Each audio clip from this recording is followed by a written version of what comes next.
pocas materias, yo creo, filosofía, por supuesto, pero creo que pocas materias, no quiero decir ninguna, ni muchísimo menos, pero es que den respuesta o que inviten a preguntarse tanto como la asignatura de religión, yo creo que no existe. Por eso entiendo que haya muchas personas, muchas familias, que sin ser católicas, y todos conocemos casos, quieren que sus hijos participen y les apuntan a la clase de religión. Los propios chicos, los propios alumnos, y seguro que os habéis encontrado con muchos casos, quieren, perdón, es que estoy así un poquito girada y me quiero dirigir también a todos los amigos que están por este lado.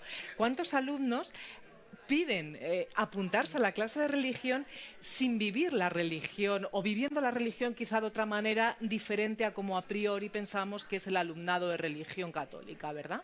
Sí, ciertamente, es que ya no es solo una cuestión de creencia o que los alumnos que vienen a clase de religión son alumnos que tienen una experiencia religiosa, sino que son aquellos que quieren integrar el saber religioso entre los demás saberes. Claro. Por eso tenemos esa gran oportunidad también de entrar en ese diálogo y de aportar desde lo singularmente propio que es la asignatura de religión, de aportar en ese diálogo interdisciplinar con el resto de áreas y materias del currículo, ¿no? Entonces, bueno, pues yo soy profesora de religión en centros públicos. Los centros públicos son abiertos a todo el pueblo, a todos, independientemente de sus creencias, ¿no? Entonces, y también está abierto, lógicamente, a aquellos que quieran integrar el saber religioso entre los demás saberes. Y sin desvelar ningún secreto, por supuesto, pero ¿cuántos alumnos se habrán acercado después de la clase o en el recreo o en algún ratito de tiempo libre o de tutoría al profe de religión en concreto y no a otro? Porque le ha suscitado algo que se ha dicho, pues lo que antes comentabas, ¿no? Esas inquietudes o ese poner con otras palabras o ver desde otra perspectiva, interpretar desde otro ángulo algo que está sucediendo en su casa, por ejemplo, o en sus vidas. Sí. ¿Cuántas veces? Muchísimas, y no solamente, y esto lo reconocerán también muchas compañeras, muchos compañeros profesores de religión, que somos profesores de religión, pero no solamente para los alumnos que acuden a nuestras aulas, claro, porque muchas veces en una guardia de recreo, en una guardia de clase, sustituyendo a un compañero que falta, bueno, pues se acercan a ti. Y realmente, bueno, pues sí, porque creo que también aportamos eso que hablaba antes de lo singularmente propio, ¿no? Y se acercan, ya lo creo que sí, mucho. Desde hace ya tiempo se viene hablando, oímos hablar, vosotros mucho más, por supuesto, del aprendizaje-servicio. Ahora se ha concretado más en esta nueva ley. ¿Y en la asignatura de religión? ¿De qué manera? Sí.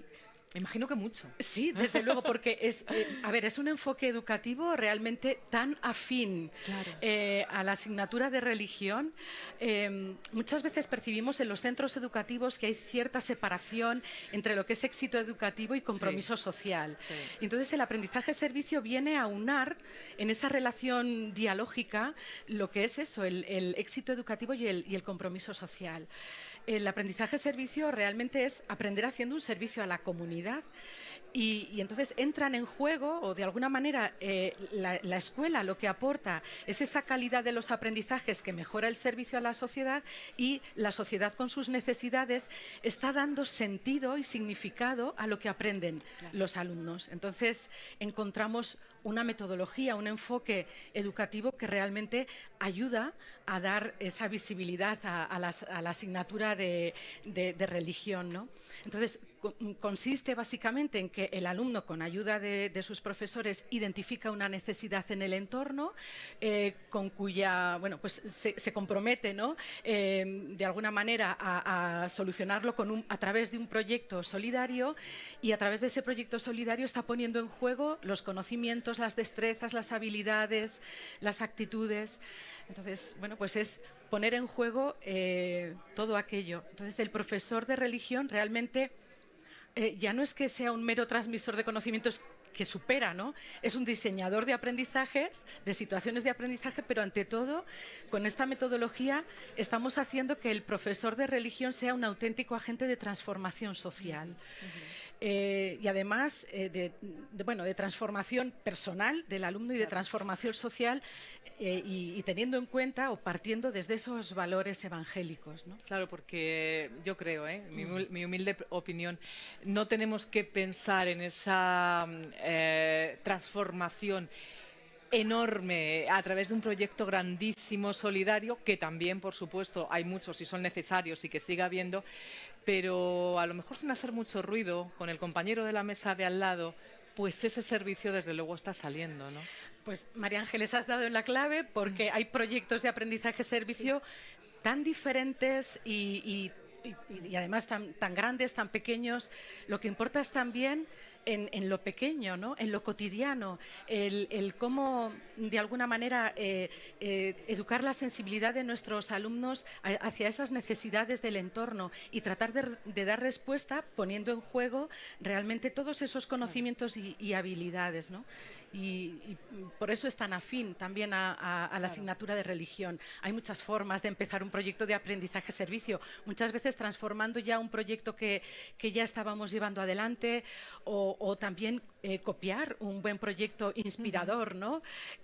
O sumarse a un proyecto de centro que ya estemos. Los profesores de religión podemos aportar mucho desde nuestra singularidad también y desde nuestra profundidad evangélica, ¿no?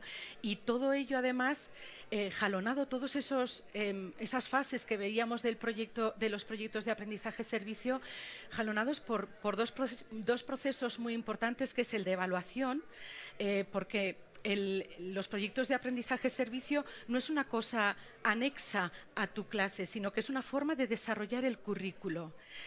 Y entonces hay que evaluar, ¿no? O sea, ese proceso transversal de la evaluación, pero también de la reflexión.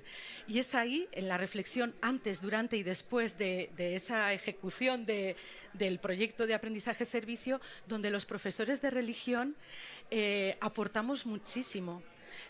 Muchas veces, claro, nuestra presencia en las aulas es pequeñita, porque es muy puntual, pero podemos aportar tanto ofreciendo nuestras clases como espacios de reflexión profunda, que tenemos ahí una gran oportunidad. Ahora hablamos de evaluación enseguida, pero os veo ilusionados. Sí, desde luego. A mí me estáis transmitiendo también esa ilusión, ¿no? Con dificultades, por supuesto, todo lo que significa poner en marcha algo nuevo, pero os veo ilusionados y eso es muy grande.